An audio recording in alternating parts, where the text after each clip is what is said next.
নমস্কাৰ প্ৰথমে আপোনাক মোৰ চেনেললৈ স্বাগতম জনাইছো আৰু এটা ধন্যবাদ জনাইছো আপুনি মোৰ ভিডিঅ'টোত ক্লিক কৰাৰ বাবে তো আজি আমি এই ভিডিঅ'টোৰ জৰিয়তে গাড়ী আৰচি কেনেধৰণে ট্ৰান্সফাৰ কৰিব পাৰি কেনেধৰণে এজনৰ পৰা আন এজনলৈ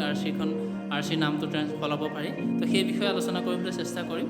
যেহেতু মই ইঞ্চুৰেঞ্চৰ কাম কৰোঁ তো ইঞ্চুৰেঞ্চৰ কাম কৰাৰ ক্ষেত্ৰত যেতিয়া কোনোবা এজন মোৰ লগৰ কোনোবা এজনে গাড়ীখন ইঞ্চুৰেঞ্চ কৰিব দিয়ে তেতিয়া মই আৰচিখনৰ বহুতখিনি প্ৰব্লেম দেখিছোঁ যে আপোনাৰ আৰচিখন বেলেগৰ নামত থাকে আৰু গাড়ীখন বেলেগে চলাই আছে তো সেইখিনি অসুবিধাৰ পৰা হাত সাৰিবৰ কাৰণে মই এই ভিডিঅ'টো বিশেষকৈ মই যিখিনি জানো সেইখিনি লৈ পেলাই মই বনাবলৈ চেষ্টা কৰিছোঁ গতিকে ভিডিঅ'টো প্ৰথমৰ পৰা শেষলৈকে চাই থাকিব তো যেতিয়া আমি এটা নিজস্ব মানে এখন ষ্টেটৰ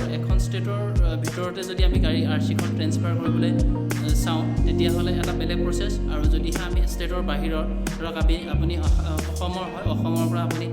ধৰক আপুনি উত্তৰ প্ৰদেশৰ কাৰোবাক গাড়ীখন বেচিব বা নাগালেণ্ডৰ কাৰোবাক গাড়ীখন বেচিব তেতিয়া প্ৰচেছটো বেলেগ হয় প্ৰচেছ একেটাই থাকে খালি ডকুমেণ্টছৰ কথা কৈ আছোঁ মই ডকুমেণ্টছখিনি অলপ বেলেগ ধৰণৰ বেছি ডকুমেণ্টছ লাগিব যেতিয়া আদাৰ ষ্টেটত আমি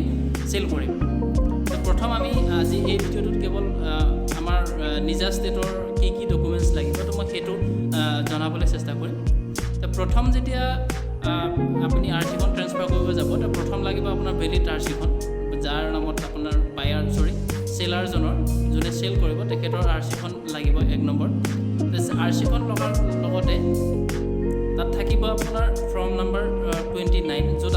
যোনখন ফৰ্ম আপুনি www.parivahan.gov.in গৈ পেলাই আপুনি ডাউনলোড কৰি ল'ব পাৰে আৰু যদি সেই অসুবিধা পায় আপুনি মোক কমেণ্ট বক্সত জনাব পাৰিব তো মই আপোনাক সেই ফৰ্মখন দিয়াত সহায় কৰিম তো প্ৰথম আপোনাৰ হৈ গ'ল ফৰ্ম নম্বৰ 29 তো সেইখনত কেৱল চেলাৰজন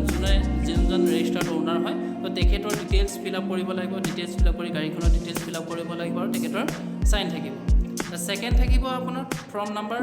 30 তো যিখনত আপোনাৰ বায়াৰ চেলাৰ দুইজনৰে ডিটেইলছ ফিল আপ কৰা থাকিব নাম এড্ৰেছৰ পৰা ধৰি গাড়ীৰ ইঞ্জিন নম্বৰ চেচিছ নম্বৰৰ পৰা ধৰি গোটেইখিনি তাত ইনক্লুড থাকিব আৰু তাত আপোনাৰ বায়াৰজনেও চহী কৰিব লাগিব প্লাছ চেলাৰজনেও চহী কৰিব লাগিব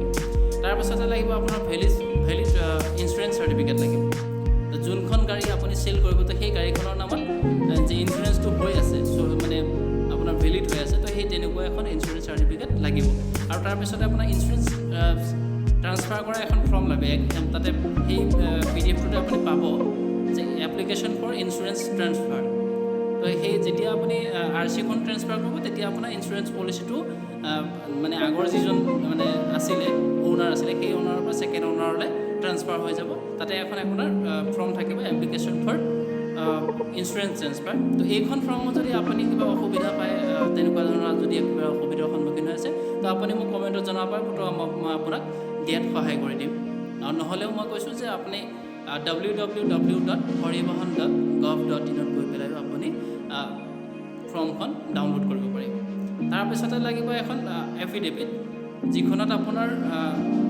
বায়াৰজন আৰু চেলাৰজন এটা এপ্লিকেশ্যন ফৰ এফিডেভিট বুলি এটা বেলেগ এখন ফৰ্মেই থাকে এফিডেভিটৰ তো সেই ফৰ্মখনটো ঠিক আগৰ দৰে যেনেকৈ ফৰ্ম 29 30 আপুনি যেনেধৰণে ফিল আপ কৰিব ধৰক বায়াৰজনৰ ডিটেইলছ প্লাছ চেলাৰজনৰ ডিটেইলছ বেচা আৰু কিনা দুয়োজনৰে মানে আপোনাৰ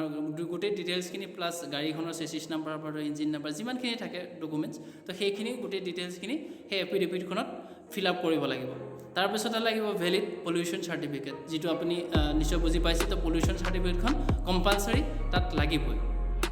আৰু গোটেইখিনি সেই গোটেইখিনি ফৰ্ম ফিল আপ কৰাৰ পিছতে আপুনি তাৰপিছত আপোনাৰ ID প্ৰুফটো লাগিব ID প্ৰুফ আপোনাৰ বায়াৰজনৰ লাগিব চেলাৰজনৰ লাগিব যেনে ধৰক আপোনাৰ ভোটাৰ ID হওক আধাৰ কাৰ্ড হওক পেন কাৰ্ড হওক তো সেইখিনি আপুনি লগত গাঁঠি দিব লাগিব তাৰপিছতে এটা কথাই কম্পালচৰি হয় যে যিটো আপোনাৰ পেন কাৰ্ডখন বায়াৰজনৰ পেন কাৰ্ডখনো লাগিব আৰু চেলাৰজনৰ পেন কাৰ্ডখনো লাগিব সেইটো আপোনাৰ মেণ্ডেটৰী সেইখন আপোনাৰ কম্পালচৰিখন লাগিবই সেইটো কিহৰ কাৰণে লাগে মই কৈ দি আছোঁ তো প্ৰথম হ'ল যে RTO জনে যিজন DTO থাকিব তেখেতে বায়াৰজনৰ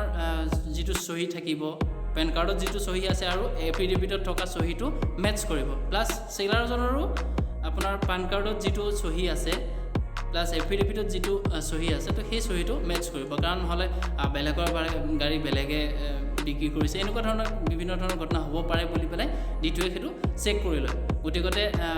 নিশ্চয় মই অকল এইটো অন ষ্টেটৰ কাৰণে কৈ আছোঁ এখন ৰাজ্যৰ ভিতৰতে আমি কেনেধৰণে গাড়ী ট্ৰান্সফাৰ কৰিব পাৰোঁ এজনৰ নামৰ পৰা আন এজনলৈ তো তো সেইখিনিয়ে প্ৰচেছ বেছি ইমান টাফ নহয় তাৰপিছতে সেইখিনি গোটেইখিনি নি আপুনি দ্বিতীয় অফিচত জমা দিব লাগে জমা দিয়াৰ পিছতে তেখেতলোকে এটা ডেট দিব সেই ডেটটোত আপুনি গৈ পেলাই আপোনাৰ কামখিনি আপুনি কৰিব পাৰে তো ভিডিঅ'টো ইমানেই গতিকে চাই থকাৰ কাৰণেও ধন্যবাদ যদিহে ভিডিঅ'টো ভাল লাগিছে তো এটা লাইক কৰি দিব প্লাছ চেনেলটো ছাবস্ক্ৰাইব কৰি ৰাখিব তো আপোনাৰ এটা ছাবস্ক্ৰাইবে মোক আৰু এনেধৰণৰ ভিডিঅ' বনোৱাত উৎসাহ প্ৰদান কৰিব ধন্যবাদ